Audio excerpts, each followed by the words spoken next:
오늘 이 요한복음 13장은 예수님의 그 고별 설교가 시작되는 장입니다. 아무래도 중요한 말씀을 마지막으로 남기시는 대목이죠. 또 3년 동안 제자들을 훈련했는데 마지막 제자를 수료시키는 아마 그런 대목이라고 볼 수가 있습니다.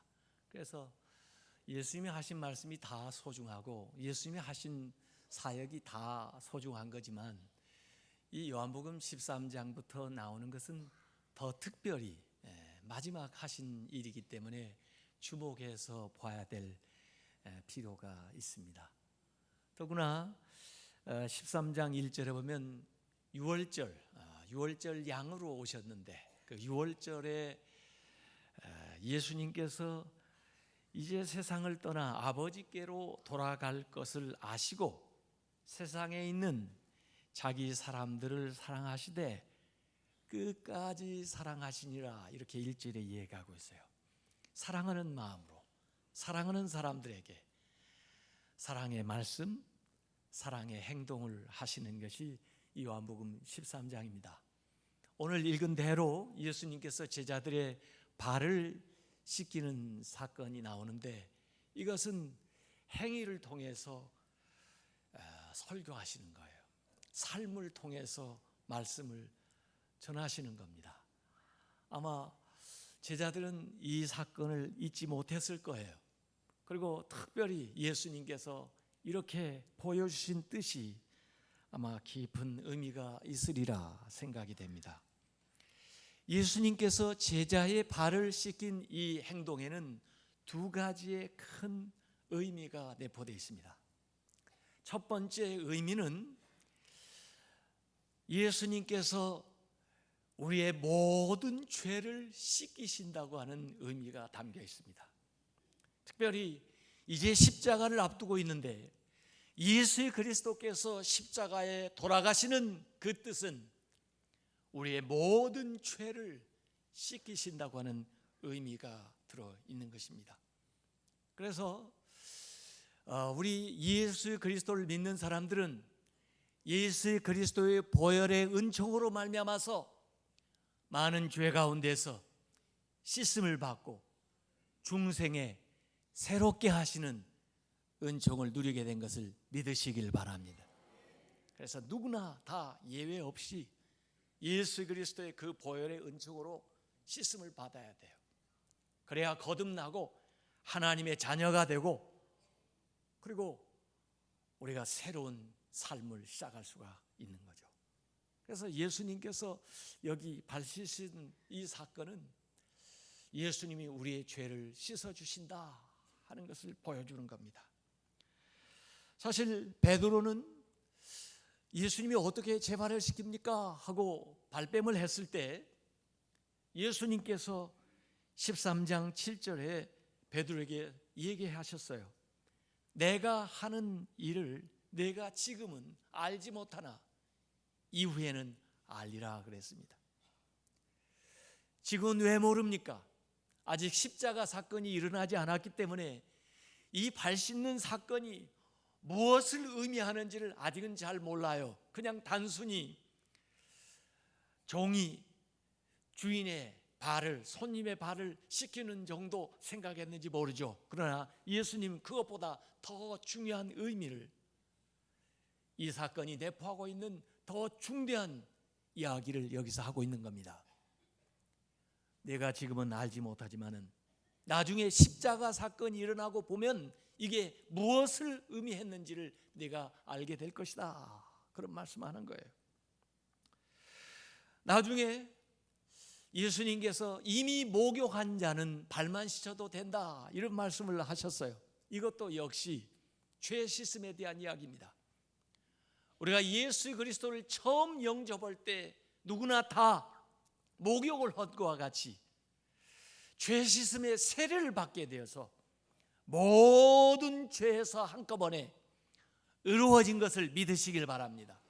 이렇게 목욕한 사람은 그래도 일상생활을 하면서 자기도 알게 모르게 발이 더러워지는 것 같이 조금씩 오염되고 잘못된 거 있을 때는 그때 발을 씻으면 된다, 그런 얘기입니다. 그러니까 우리가 신앙생활할 때 역시 예수 그리스도의 십자가의 은혜로, 그 보혈로 말미암아서 우리 일상생활에서 지는 그 죄들을 발 씻는 것처럼 씻음으로 해서 더욱 거룩해지고 더욱 성결해지고 더욱 주님을 닮아가는 것을 믿으시기를 바랍니다. 그래서 예수님께서 이 세족하는 예식을 통해서 가르쳐주고자 했던 것은 죄 씻는 거예요. 그러면서 너희는 이 목욕했다 그랬는데 그러나 아직 다는 아니다 해서 가룟 유다가 예수님을 배신할 걸 그때부터 알고 계셨다고 하는 것을 여기 암시하고 있고요. 그러나 믿는 사람, 예수 그리스도를 영접하고 살아가는 사람은 그때그때 조그마한 죄들을 회개함으로써 거룩한 온전한 삶을 살아가야 된다 하는 얘기를 하는 거죠. 이것이 첫 번째 의미입니다. 두 번째, 발을 씻긴 이 사건의 의미는 여러분이 잘 아시는 대로 섬김입니다. 섬김의 리더십이죠. 그래서 사실 예수 그리스도의 십자가는 이 두 가지를 우리에게 설명해 주는 거예요. 죄 씻음과 섬김을 우리에게 보여주는 겁니다. 섬김 가운데서도 최고의 섬김입니다. 예수님께서 이 세상에서 말씀으로도 섬기셨고 행위로도 섬기셨고 가르침으로도 섬기셨고 많은 것을 예수님 가지고 섬기셨지만은 결국에는 자기 몸을 십자가에 내주는 생명을 주심으로써 최고의 섬김을 우리에게 보여주신 것을 믿으시길 바랍니다. 그래서 오늘 외웠던 성경 말씀 마태복음 20장 28절의 말씀처럼 인자가 온 것은 섬김을 받으려 함이 아니라 도리어 섬기려 하고 자기의 목숨을 많은 사람의 대속물로 주려 함이니라 그랬습니다. 예수님이 오신 것 두 가지 의미를 여기 얘기한 거예요. 섬김 그리고 대속물. 이것이 바로 십자가 사건에서 나타난 것이고 이것이 바로 예수님께서 발을 씻긴 사건을 통해서 제자들에게 보여주신 것입니다. 헨리 나우에는 이런 말을 했습니다. 그리스도인의 그 리더의 길은 세상이 전력을 기울이는 상향성의 길이 아니라 십자가를 향해 가는 하향성의 길이다. 그것은 권력과 통제의 리더십이 아니라 하나님의 고난받는 종 예수 그리스도가 보이신 무력함과 겸손함의 리더십이다 그랬습니다. 오늘 종려주의를 당해서 예수님이 예루살렘에 입성하는데 보통 군왕들은 말을 타고 군사의 호의를 받으면서 또는 코끼를 타고 그렇게 개선 행진가를 부르면서 입성을 하셨는데 예수님은 겸손하셔서 나귀, 한 번도 멍에를 메어보지 않은 나귀를 타고 예루살렘에 입성하신 거예요. 그게 겸손하신, 그리고 스스로 전능자이시지만은 자기를 비워서 무력한 그 가운데로 내려오셔서 우리를 섬기신, 자기의 생명까지 주신 예수님의 그 위대한 삶을 우리에게 보여주는 것이 이 종려주일의 삶입니다. 특별히 오늘 이 6월절 마지막 식사 잔치에 나오는데 아마 이 식탁은 제자들이 준비한 거기 때문에 어떤 책임도 의무도 없는 자리였던 것 같아요. 그래서 원래 식사 예법으로 하면은 발을 닦고 올라가서 식탁에 앉게 돼 있는데 아마 귀찮아서가 아니라 서로 자기가 낮은 사람이라고 하는 것을 인정하기가 싫어서 자존심 때문에 서로 발을 씻길 생각을 하지 않는 거예요. 내가 선배잖아, 네가 내 발을 씻겨야지. 내가 너보다 연장자잖아, 네가 내 발을 씻겨야지. 내가 예수님의 총애를 받고 있는 사람이잖아, 네가 내 발을 씻겨야지. 아마 그런 마음의 갈등과 서로 긴장 관계 속에서 결국 자기가 자기 발도 씻지 않고 그냥 씻지 않은 발로 올라가 앉아 있는 거예요. 그 모습을 보고는 예수님께서 물을 떠 대하에 가지고 오셔가지고 수건을 두르시고 예수님의 이 제자들의 발을 씻기는 기사가 오늘 나와 있는 겁니다. 그래서 13장 3절에 보면 저녁 먹는 중 예수는 아버지께서 모든 것을 자기 손에 맡기신 것과 또 자기가 하나님께로부터 오셨다가 하나님께로 돌아가실 것을 아시고 이 일을 행하셨다고 그랬습니다. 이 일을 행하는데 그 예수님이 가지고 있었던 마음을 우리가 주목해서 볼 필요가 있어요. 두 가지 마음이 여기에 나와 있는데, 한 가지의 마음은 아버지께서 이 모든 것을 맡기셨다는 것을 아셨다는 마음, 또 한 가지는 이 모든 것을 마무리하고 다시 하나님께로 돌아간다고 하는 것을 아셨다고 하는 그 마음이 여기에 먼저 피력이 되어 있습니다. 우리가 섬김의 삶을 살려면 어떤 마음가짐을 가져야 되나? 하나님이 이 모든 것을 나에게 맡았다는 그 마음가짐이 있어야 돼요. 내가 주인이 아니라 하나님이 주인이시고 하나님께서 나에게 맡기셨다고 하는 정직이 의식이 있어야 우리가 섬길 수가 있는 겁니다. 그래서 무슨 일을 하든지 주님께 하듯 하나님을 섬기는 방편으로서 그 일을 해야 섬길 수가 있는 것이에요. 또 더구나 내가 이 모든 일을 마치고 하나님께 다시 돌아간다고 하는 생각을 해야 됩니다. 세상의 인정이 아니라, 세상에서 주는 상급이 전부가 아니라 하나님께 받을 상급과 하나님이 인정하실 것을 기대하면서 우리가 하나님이 맡기신 일을 완수해야 되겠다, 그런 생각으로 한다면 섬기는 삶을 살아가게 되는 겁니다. 그래서 섬기는 리더들은 모든 것이 하나님이 맡기신 일이라는 것을 믿습니다.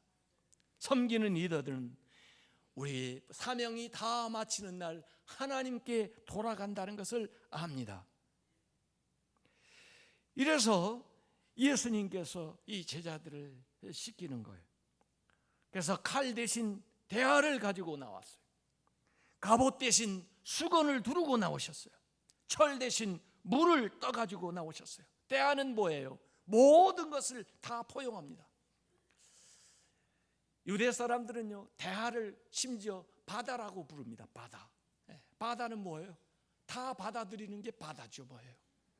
다 받아들이는 거예요. 바다가 이제 너는 더러운 물이니까 못 들어와, 뭐 그런 거 봤어요? 다 바다. 대하를 예수님이 가지고 오신 것은 다 포용해요. 심지어 예수님을 가룟 유다까지도 예수님께서 팔을 씻기는 거예요. 마지막 기회를 주는 거죠. 그리고 물로 씻기세요. 물은 더러운 것을 깨끗하게 해줘요. 물은 생명을 공급해줘요. 그리고는 예수님께서 수건으로 그 더러운 것을, 그리고 물 묻은 물기를 깨끗이 닦아주십니다. 예수님은 우리의 눈물을 닦아주세요. 우리의 상처를 닦아주세요. 발을 닦기 위해서는 먼저 무릎을 꿇어야 돼요. 그리고 더러운 발을 만져야 돼요. 그리고 실제로 자기 몸을 움직여야 돼요. 그래서 발을 닦습니다. 여러분, 발을 닦여 보신 적 있으세요? 우리 알파 할 때 발 많이 닦이죠. 제가 저희 아이들 초등학교 다닐 때 고난주간에 목요일에 이 사건을 집에서 얘기하고, 그 다음에 제 아내부터 제가 발을 닦아줬어요. 아내를 발을 닦아주고, 아들 발을 닦아주고, 제 딸아이 발을 닦아줬더니 딸아이가 저한테 질문하더라고요. 아빠, 그러면은 예수님 제자들 발을 닦이고 나서 예수님 발은 누가 닦였어요? 누가 닦였죠? 제가 신학 박사를 했어도 그거 잘 모르겠더라고요. 그래서 글쎄, 나는 이제까지 그걸 읽으면서 그런 질문을 한 번도 안 해봤는데, 네가 이 질문을 하니까 한번 연구를 해봐야 되겠다. 그랬더니 아빠 발은 내가 닦아줄게요. 그래서 제가, 네가 예수님 제자들보다 낫다. 그리고 제 발을 내밀었어요. 여러분, 다른 사람이 여러분의 발을 닦일 때 여러분의 마음이 어떻던가요? 미안한 마음이 있더라고요. 그리고 고마운 마음이 들더라고요. 그리고 그 사람과 내가 연결되어 있다는 느낌이 생기더라고요. 여러분이 남의 발을 닦이신 적 있으세요? 여러분이 다른 사람의 발을 닦이면 무슨 마음이 드나요? 여러분 마음속에 사랑이 움트는 걸 느낄 거예요. 여러분 마음이 섬기고자 하는 마음이 생길 거예요. 여러분의 마음에 그를 위로하고자 하는 마음이 생길 거예요. 어려운 삶에 같이 하고자 하는 마음이 생길 거예요. 이 두 마음이 서로 소통하면서 통하다 보니까 거기에서 감동이 일어나요. 감동이 일어나니까 눈물이 나요. 그 가운데 은혜가 일어나요. 그리고 그 가운데서 변화가 나타나요. 그리고 서로 연합이 돼서 일치가 되는 역사가 일어나는 겁니다. 그래서 예수님이 발을 빼는 베드로에게 발 빼지 마라. 내가 네 발을 씻기지 않으면 너하고 나하고 상관이 없어.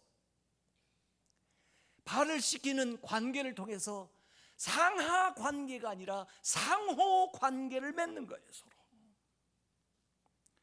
빌립보서 2장 3절에서 5절 보면 이런 말씀을 했습니다. 아무 일에든지 다툼이나 허영으로 하지 말고 오직 겸손한 마음으로 각각 자기보다 남을 낮게 여기고 각각 자기의 일을 돌볼 뿐더러 또한 각각 다른 사람들의 일을 돌보아 나의 기쁨을 충만하게 하라. 너희 안에 이 마음을 품으라. 곧 그리스도 예수의 마음이니. 남의 발을 씻기지 않고 이기적인 삶을 사는 것도 그렇고 나만 챙기는 것도 자기중심적인 삶을 사는 것도 그렇고 예수님은 다른 사람을 섬기고 세워주라 해요. 우리 믿음 안에서 사는 삶은요, 섬기고 섬김받는 삶을 사는 겁니다. 우리가 세계 여러 지역에 선교사님들 보냈어요. 오늘 네팔에서도 우리 김승근 선교사님 참 오셨네요. 네팔 코리아 국제대학 섬기고 계시는데 우리가 선교사님 많이 파송했는데 다 가볼 수가 없으니까 1년에 딱 선교사님 한 지역에 가서 그분이 하시는 일을 이렇게 봐주는 것만 해도 힘이 나는 것 같아요. 그분들이요. 그리고 뭐 좀 돌봐드릴 거 없나 해서 그 사역에 좀 같이 헌신해서 의뢰하면서 섬기는 걸 이렇게 연습해 보려고 노력을 하는데 사실 그런 시간이 저를 붙들어줘요. 여러분의 교만한 마음을 낮추고 겸손한 마음을 갖게 하는 게 뭔지 압니까? 섬기는 거예요. 남을 섬기면 겸손해져요. 겸손한 마음을 가질 수가 있는 거예요. 빌라도는 자기 손을 씻기면서 책임 회피를 했지만은 예수님은 남의 발을 씻으면서 그들의 죄악조차, 그들의 허물조차, 그들의 상처조차, 그들의 아픔조차 예수님께서 대신 감당하고 그를 위해서 십자가에 못 박혀 돌아가신 것을 믿으시길 바랍니다. 그러면서 예수님이 내가 너희에게 본을 보였으니 본보기를 따라서 너희들도 서로 발을 씻기는 게 옳다 그랬어요. 제자들도 서로 높아지려고 하니까 분쟁이 생기고요, 다툼이 생기고요. 그러나 서로 섬기게 되면 하나가 되는 거예요. 하나가. 너희가 발을 서로 씻기는 것이 옳다 하시면서 너희가 알고 행하면 복이 있다고 그랬어요. 알고 행하는 게 뭘까? 모르고 남이 시키니까 어쩔 수 없이 행하는 것보다 나는 지위가 있고 나는 어찌 보면 섬김을 받을 자격이 있음에도 불구하고 그럼에도 불구하고 예수님이 말씀하셨으니까 예수님이 본을 보여주셨으니까 내가 스스로 기꺼이 다른 사람의 발을 씻겨주는 거 그게 알고 행하는 거지 뭐예요. 그렇게 알고 행하는 사람은 복이 있다 그랬습니다. 여러분 여기 예수님께서 마태복음 5장에 팔복을 말씀하셨잖아요. 그런데 제가 보니까 여기 9번째 복이 나와요. 구복이에요. 구복. 오늘 교회 안 나온 사람들에게 가서 퀴즈 한번 내보세요. 구복이 뭔지 아세요? 한번 물어보세요. 9번째 복이 뭐냐면 겸손히 섬기는 복이에요. 겸손히 섬기는 자는 복이 있나니 하나님 나라에서 크다 일컬음을 받을 것이며. 이 9번째 복을 받으시길 바랍니다. 세상에도 보면요, 성경에도 보면요, 이기적인 리더가 있는가 하면 섬기는 리더가 있어요. 요새는 성경에서 예수님께서 이 servant leadership, 섬기는 리더십을 얘기했지만 요새 세상의 정치가들도, 세상의 CEO들도 이 섬기는 리더십을 연구하고 여기에서 본받아가지고 살아가려고 노력을 하고 있어요. 왜냐하면 이건 영원 불면의 진리이기 때문에. 성경 안에도 자기 중심적인 이기적인 리더들이 있었어요. 아비멜렉이라든지 사울 왕이라든지 르호보암 같은 사람이요. 이런 사람들은 사람의 인정을 바라고 자기의 지위를 유지하는데 모든 경력을 다 소비하고 자기 중심적으로 살아가는 사람들. 그러나 섬기는 리더는 자기에게 주어진 지위를 봉사할 기회로 알고 가능한 한 더 많은 사람들을 섬기기 위해서 활용하는 거예요. 자기가 원하지 않는 일은 다른 사람에게도 요구하지 않는 거예요. 그 닉슨 게이트 때문에 감옥에 들어갔다가 나온 척 홀슨이라고 하는 사람이 프리즌 미니스트리라고 하는 사역을 하는데, 그분이 이런 얘기했습니다.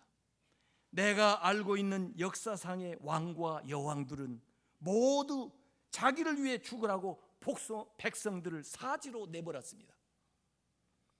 그러나 자기 백성을 위해 죽겠다고 마음먹은 유일한 왕은 예수 그리스도 한 분뿐이었습니다.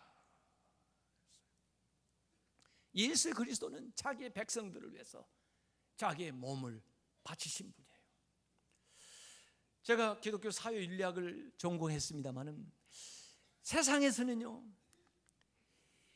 힘의 양의 문제를 자꾸 생각하는 거예요. 왜냐하면요, 사람들은 힘을 원해요. 또 힘이 집중되면요, 힘이 잘못 쓰여지게 돼요. 정치하는 사람들도 정치적인 힘, 정치력을 가지려고 그래요. 사업하는 사람들도 경제력, 거기에서 힘을 얻으려고 그러고. 이러다 보면은 힘이 없는 사람들이 어려워지거든요. 그래서 민주주의 사회는 그 힘의 양을 어떻게 분산시켜 가지고 서로 견제해 주게 할 거냐, distribution of power, 거기에 관심이 많아요. 그래서 삼권 분립을 만들고 서로 견제하게 이렇게 만드는데, 그렇다고 해서 그 힘의 문제가 해결되느냐? 해결될 수가 없습니다. 예수님이 하신 방식은 힘의 분산이 아니라, 그래서 세상에서 말하는 정의가 아니고, 예수님이 하신 방식은 힘의 질적인 변화예요.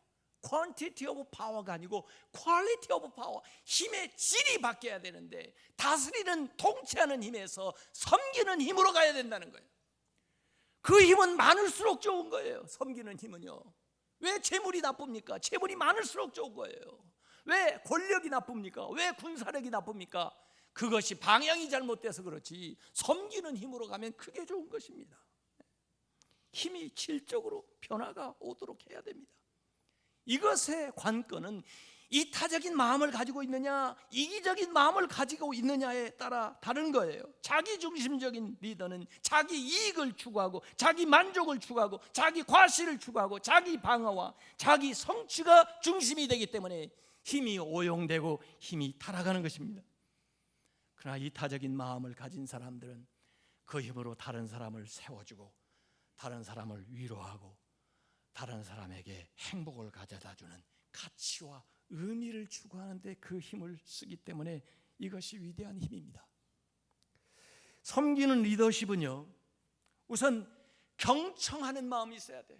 말만 많이 한다고 섬기는 리더십이 아니에요. 구체적으로 우리가 섬기기 위해서는 다른 사람, 어려운 사람, 가난한 사람, 낮은 사람의 그 마음을 담아가지고 경청하는, 알아듣는 마음이 있어야 돼요. 그런가 하면 공감하는 마음이 있어야 돼. 그들의 어려움과 그들의 고통을 같이 느끼며 함께하는, 공감하는 마음이 있어야 돼. 그리고 그들의 삶을 치유하고 회복시키려고 하는 그런 마음을 가져야 섬기는 리더가 될 수가 있는 것입니다.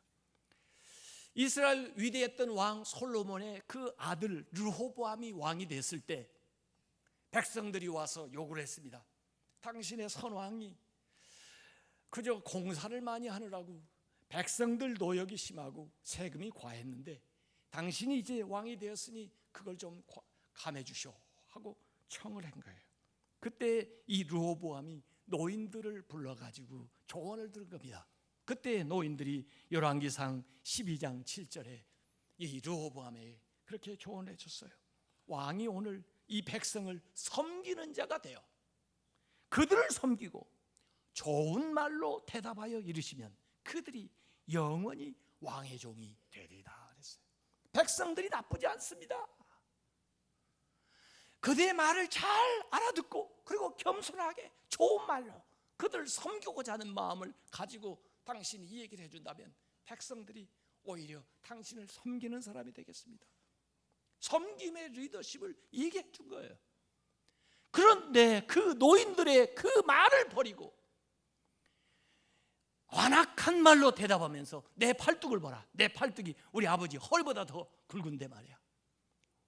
우리 아버지가 책직으로 너희를 징계했다면 나는 전갈로 너희를 징치하리라. 악한 말로 대답하면서 통치의 리더십, 군림하는 리더십을 가지려고 했기 때문에 본인도 불행을 자처하게 됐고 민족도 분열 왕국 나누어지는 불행을 초래하게 되었던 겁니다. 섬김의 리더십을 버리고 통치의 리더십을, 이기적인 리더십을 내세울 때 어렵게 된 거예요. 짐 콜린스라고 하는 사람이 위대한 기업은 다 어디로 갔을까 그런 책을 썼는데 그런 말을 했습니다. 나는 어떤 기관의 몰락이 질병처럼 진행되는 것을 알게 되었다 이거예요. 사람의 질병이라는 것 어때요?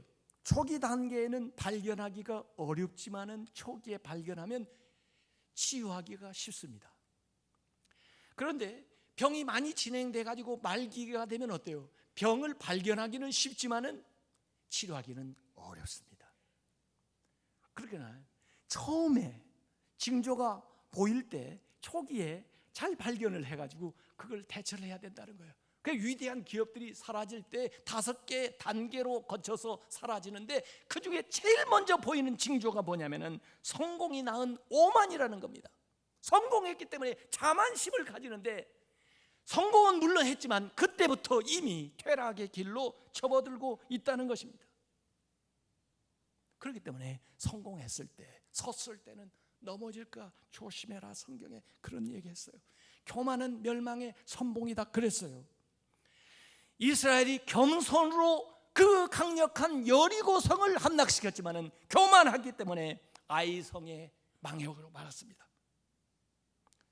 5단계로 이 조직이 몰락하는데 성공이 낳은 오만, 그 다음 단계는 차지하지 않고 더 많이 추구하는 것, 그 다음에 3번째는 위험과 유해 요소를 부인하는 것, 4번째는 묘책만을 간구하는 것, 5번째는 결국 항복하는, 이런 단계로 위대한 기업들이 몰락을 해 나가더라 그런 얘기입니다.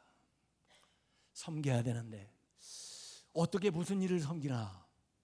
정말 내 안에 있는 이 교만을 잠재울 수 있는 섬김이 뭐냐? 작은 섬김을 해야 됩니다. 작은 섬김. 큰 것은 누구나 다 하려고 해요. 인기가 많아요. 그런데 정말 주님이 요구하는 것은 작은 일에 큰 정성을 가지고 섬기는 것을 요구하시는 거예요. 나만 장군을 고쳐주는데 말이에요, 엄청난 거, 큰 거, 그 사람 쥐에 맞는 걸 요구했다면 얼마든지 나만 장군이 했을 거예요. 그러나 나만 장군에게 아주 작은 것을 요구하는 거예요. 그러니까 못하는 거예요. 할 수 없다고 하는 거예요. 오병이의 이적을 행할 때도 엄청난 걸 가지고 먹인 게 아니에요. 가장 작은 아이의 음식 가지고 모든 사람을 먹이는 거예요. 작은 일에 순종하는 것, 사소한 일에 섬기는 것이 참 어렵습니다. 제가 목사로서도 많은 회중이 모인 데 설교하는 건 사실 쉽습니다. 제가 교수할 때는요, 3명 놓고도 세미나를 했어요. 박사학위. 또 어떤 때는 디렉티브 스터디라고 그래가지고 1명하고 저하고 공부를 한 적도 있어요. 그때도 했는데 말이에요, 요새 와서 여기 목회를 이제 한 10년쯤 하고 가서 강의를 하려니까요, 강의를 못 하겠어요. 좀 한 1,000명쯤 2,000명쯤 모이면 좀 괜찮겠는데 말이에요. 이번에도 저기 중국에 가니까 한 30명 모아놓고 그걸 열심히 해보려고 하니까요, 그게 참 힘들더라고요. 그게 힘들어요. 한 명을 전도하기 위해서 열심히 그에게 복음을 제시한다는 게요, 이게 힘들어져요. 그게 저를 겸손하게 훈련하는 겁니다. 여러분, 교회 안에서도 세상에서 높은 지위, 좋은 자리에 있는 분들이 교회에 와서 구차한 일들 하셔야 돼요. 제가 주일 점심마다 꼭 빠지지 않고 가는 데가 어딘지 아십니까? 식당 주방 저 뒤에서 일하는 데 가요. 거기 국수 삶는 분들, 그분들이 회사에 가면 사장이고 그분들이 학교에 가면 교수신데 거기 와서 땀을 뻘뻘 흘리면서 이 겨울에도 말해요, 국수 삶고 있어요. 그게 섬김입니다. 그게 작은 일을 정성을 다해서 할 수 있는 거, 그것이 우리의 교만을 잠재우고 하나님 앞에 세우는 섬김이에요. 단순한 것이라고 나를 뭐 하는 걸 보고 그런 일 할 사람으로 봐 그렇게 얘기하지 마세요. 작은 일에 충성한 사람에게 하나님께서 큰 일을 맡기시는 거예요. 주간 중에 오피스에서 좋은 환경에서 일하시는 분들은요, 주일에 와서 주차장에서 봉사하세요. 땀 흘리는 일을 하세요. 손으로 하는 단순한 일을 한번 해보세요. 그걸 통해서 나 자신을 하나님 앞에 훈련해 나가는 겁니다. 헤르만 헤세가 쓴 그 동방기행이라는 소설인데, 이 여행단들이 가면서 말해요, 하인들은 사실 우습게 여겼어요. 그런데 나중에 이 하인들이 없어지고 보니까요, 여행이 어려울 뿐만 아니라 여행 자체가 불가능해지는 거예요. 그래서 이분들이 생각한 거예요. 이 하인들이 사실은 우리의 리더였구나 하는 것을 알게 되는 거죠. 히말라야에 등반할 때도 그 세르파들이 짐을 잔뜩 지고 그 다음에 길을 내고 길을 알려주면서 가는 거예요. 신문에는 그 산에 등정한 굵직한 이름들만 나오지만요, 사실은 거기까지 데려다 주는데 이 세르파들의 그 리더십, 그들의 노고를 잊어서는 안 되는 거거든요. 예수님께서는 우리에게 그런 말씀을 하는 거예요. 이렇게 살려면 하나님을 바라보고 살아야 돼요. 하늘의 상급을 바라보면서 살아야 돼요. 그리고 하나님이 맡기신 일이라고 생각하고 살아야 되는 겁니다. 예수님이 이렇게 사셨어요. 수고하고 무거운 짐진 자들아 다 내게로 오라, 내가 너희를 쉬게 하리라 그랬습니다. 이 세상은요, 피라미드처럼 이렇게 돼 있어요. 그래서 제일 꼭지에 있는 사람들은 모든 사람들의 섬김을 받도록 돼 있는데, 예수님은 그것을 뒤집어서 역삼각형, 역피라미드를 만들어낸 거죠. 네가 위대한 사람이냐, 위대한 사람이 되기를 원하느냐, 더 많은 사람을 섬길 수 있는 꿈과 계획을 가지고 사소한 일로부터 그렇게 중심을 다해서 섬기는 사람이 되면은 결국 그의 영향력과 그의 삶을 통해서 세상이, 온 나라가 변화되게 된다는 것입니다. 여러분들이 이 주님의 십자가의 길을 생각해 보면서 주님이 몸으로 보여주신 살아있는 이 설교, 섬김의 삶을 여러분의 삶에서 구체적인 실천함으로써 열매를 맺는 진정한 리더들이 다 되시기를 주님의 이름으로 축원합니다.